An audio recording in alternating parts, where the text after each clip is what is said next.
Hey, my name is Ben Salstrom. Today I'm with my 2002 F150, and the problem I'm having is you turn the fan all the way on, and for some reason the blower doesn't do a single thing. And so I've got basically no heat in this truck right now. So what I'm going to do is I'm going to show you the troubleshooting process, what to go through so that you can figure out what exactly is happening. Your first step is going to be checking for voltage down here when you have the truck in the operation and, well, not operation, but the keys on, and you should have air blowing, so I'll turn that on now. Okay, so here on my climate control, I'm going to set this so that I'm just going to set it to vent and high. Right there is where the blower was mounted. I've already got it removed, and this is the plug that plugs into it. Here's my old blower. I'll show you how that plug works. So the way this plug snaps on here is just like so. And whoever had been using this or doing this before on my particular one, they snapped off half of this connector that locks it on here. But if the whole thing was there, it would just have two prongs instead of one, and you just lift this until you get it past the latch, and then this whole plug slides right out. Okay, so now we've got this disconnected from the fan, and if the blower has failed, then we should still have 12 volts coming in right here. So we're going to go ahead and test that now. I got my electrical tester and it's set to volts DC. So now if I put these on here and test one side to the other, we should be getting 12 volts. Or in this case 13.7 volts. I have the charger on my battery right now, so it's a little bit more than normal. But we definitely have voltage here. And the other thing is, if you turn your blower control down, then you will actually get a lower voltage reading, which is kind of interesting. So when I turn it all the way down, it's down to 10 volts with no load on it. So the wonderful thing is, we know for sure what's going on. We know that we've got a bad blower. And so I'm going to show you the steps to get that sucker out of there. It's kind of a project, so we'll do that next.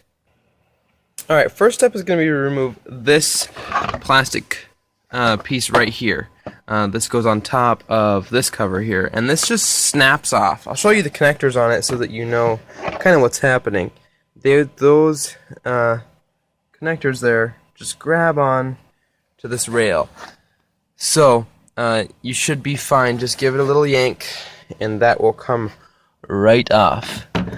So do that first. As soon as you get that off, then you'll be able to pull this one off. The way this one works is you get a hold of it here and pull it out towards you. And as you can see on this side here, there's one of the notches that it goes into, and this is what pops into that notch. So that's how those connectors work, and there's just a little arm that grabs on there, so just pull that off like that. You can work on getting your carpet rolled back a little bit, because it's just so tight up in here that you're going to want to do that. Got the carpet rolled back here, so you have a little bit more space under here. Now the next part that you're going to want to remove is this little guy right here. This is kind of directly in your way, and since you're watching this video and learning about how to do this before you do it, you're going to spare having to JB weld yours back together. So it's just two 8mm bolts that hold this thing in there, and I'll show you where it goes here in just a second.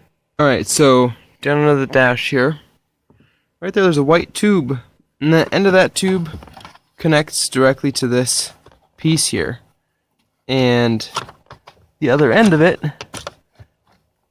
goes up in there. So that's going to be your key. So find that tube that's coming down, so that you can find this piece, and then on the opposite end of it there's 2 screws that hold that on there. So get that taken off first, and then also there's a screw on this side right here. As you can see, mine, when I pulled it off, it just slid the little connector that threads onto it off with it, but you'll want to take that one out as well. These are all 8mm head bolts, so you're going to want a little some kind of a ratchet or something that you can get in there with. So next up, you'd remove the blower. Now I'm going to just show you what it looks like without the blower in there, because it's actually more helpful than with the blower in there. So you can see the outline of this here, where all the different where the blower connects onto it, and I think there's 4 or 5 screws in here, and they just go around this circumference here. So like I said, again, 8mm is what they are. As you can see, the amount of pressure you have to push down here in order to get your in order to get the blower out, and it's just a challenge. So this foam gasket on here, it's a good idea to get it anchored slightly around the perimeter. So I've just used a couple pieces of black tape to hopefully hold it in place while I get this slipped up in here.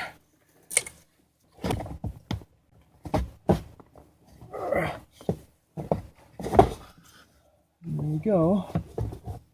Blower is back installed, and here's this piece that you'll want to remove first. Before you do anything else, remove this. This unplugs from here, just like that, and then there's a screw up here where my finger is touching, and then there's 2 that hold this onto here, right there, and on the opposite side right there. So get that off first. So we've got that reinstalled now, and we are ready to plug in our power. And there it goes. Blower is running. Let's turn it up to max. Wow.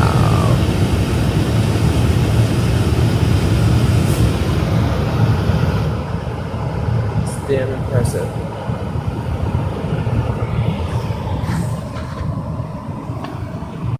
Alright, we are all reassembled. Blower is working good.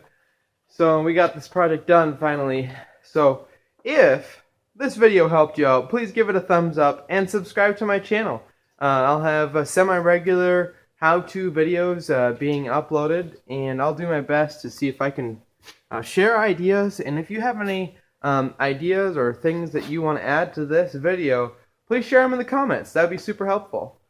Thanks for watching, and have a terrific day.